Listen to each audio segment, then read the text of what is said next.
भागलपुर बिहार कृषि विश्वविद्यालय में बुधवार 11 अप्रैल को 7वां दीक्षांत समारोह का भव्य आयोजन किया गया। इस कार्यक्रम में बिहार के महामहिम राज्यपाल राजेंद्र विश्वनाथ और लेकर पहुंचे तो कृषि विश्वविद्यालय तो कार्यक्रम में पूरी तरह उत्साह का माहौल देखा गया। महामहिम राज्यपाल को मखाने का माला पहनाकर भव्य तरीके से स्वागत किया गया, जिसे महामहिम राज्यपाल पूरे दीक्षांत समारोह में खुश नजर आ रहे थे। भव्य तरीके से यह कार्यक्रम का आयोजन किया गया। दीक्षांत समारोह बिहार सरकार के कृषि मंत्री सर्वजीत महामहिम राज्यपाल के प्रधान सचिव दिल्ली से आए। कृषि उद्यान विभाग के उपाध्यक्ष के अलावे कई गणमान्य वरिष्ठ व अति वरिष्ठ अतिथि मौजूद थे। कार्यक्रम की विधिवत शुरुआत हुई। उसके बाद सबों ने मंच से अपना संबोधन छात्रों के बीच रखा। संबोधन के दौरान बिहार सरकार के कृषि मंत्री ने मंच से 9,000 नौकरी देने की घोषणा कर दी। यह घोषणा सुनकर सारे बच्चों में खुशी की लहर दौड़ पड़ी। सबों के चेहरे खिल उठे। वहीं कृषि मंत्री ने कहा, हमने तो 15,000 नौकरियों की बात कही थी, लेकिन 9,000 नौकरियां निश्चित रूप से तय है, जो बच्चों को मिलनी है। उसके बाद बिहार के महामहिम राज्यपाल ने इस बातों पर लगाम लगाते हुए उसी मंच पर कृषि मंत्री पर पलटवार करते दिखे। साथ ही कृषि मंत्री को महामहिम राज्यपाल ने कई सलाह भी दे डाली एवं बच्चों से भी कई बातें कह डाली। महामहिम राज्यपाल ने बच्चों को संबोधित करते हुए कहा कि नौकरी करके किसी का नौकर बनने से अच्छा है आत्मनिर्भर बनो। नौकर बनकर जिंदगी मत काटो। आत्मनिर्भर बनो और अपने हुनर को पूरे देश के बीच रखो, जिससे तुम्हारी अलग पहचान हो। तभी हमारा देश विश्व गुरु की राह पर आगे बढ़ सकता है। भागलपुर से दीपक नौरंगी की रिपोर्ट। और आपकी अनुमति से मैं इनको अवगत करा देना चाहता हूं महोदय कि हमने पूरी तैयारी के साथ बीपीएससी को सिलेबस के साथ इनकी फाइल हमने पहुंचा दिया है और एसएससी को भी पहुंचा दिया है।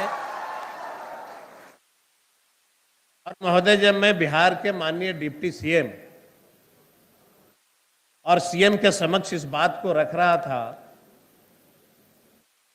कि एग्रीकल्चर में बहुत दिनों से वैकेंसी नहीं आई है, बहुत साथ छात्र जो हैं पढ़ करके ऐसे ही बैठे हैं, इनके लिए हमने 9,000 वैकेंसियां निकाले हैं। उस समय माननीय मुख्यमंत्री और माननीय डिप्टी सीएम के गुस्सा का भी शिकार हमें होना पड़ा। ये दोनों बिहार के मुखिया की इच्छा थी कि 9,000 नहीं 15,000 के लमसम वैकेंसियां होनी चाहिए। फिर भी 9,000 अभी मैं निकाल रहा हूं, बहुत जल्द वैकेंसियां आएगी। उसके बाद फिर सेकंड फेज में बाकी जो बचेगा हम उसको करेंगे। और हम बाहर जाकर हम चाहेंगे, अरे किसी के यहाँ वगैरह जमीन है और कुछ है वगैरह, वहां जाकर उस मिट्टी में मैं काम करना चाहता हूं। My all knowledge will be used there and not in the office AC rooms. हमारी ये विडंबना है शिक्षा की। आपका दोष नहीं है। I am telling you again and again, this is what we have been taught. हमारी शिक्षा ही इस दिशा में जा रही है। मंत्री जी अगर कुछ करना चाहेंगे तो मुझे लगता है कि ऐसे से सभी यहां के एग्रीकल्चर के डिग्री लेकर बाहर गए हैं, तो सरकार ने यह करने की आवश्यकता है, उनके लिए खुद के पैरों पर खड़ा रहकर रोजगार उपलब्ध करने के लिए उनको all sorts of help has to be given, financial as well as other administrative help, not for नौकरी। कितनी नौकरी हम दे पाएंगे? पूरे देश में इस सेक्टर में अगर नौकरी देनी है तो लगभग मुझे लगता है पूरा देश में 8% होता है, 8%। If we extend to some private players in this, it will not go beyond 10 or 12%। पूरे देश के युवा अपने कितने हैं? हर वर्ष कितने लोग बाहर आते हैं? और इन सबको हम नौकरी दे पाएंगे?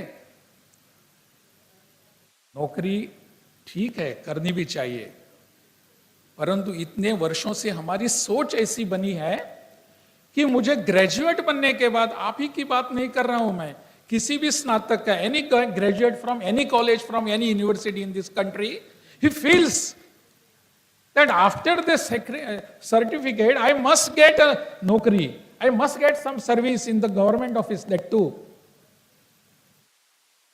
वहां जाकर मुझे नौकरी करनी है। जो हमारा एजुकेशन, अपनी एजुकेशन सिस्टम कुछ वर्षों से शुरू हुई यहां मैकॉले की, वो यही चाहते थे कि इस देश का हर नागरिक गुलाम बने, नौकर बने। The time has come to think differently today. आज यह समय है, हमको थोड़ा सा हटके विचार करने की आवश्यकता है। अगर वो नहीं करेंगे तो हम फिर से नौकर बनते रहेंगे।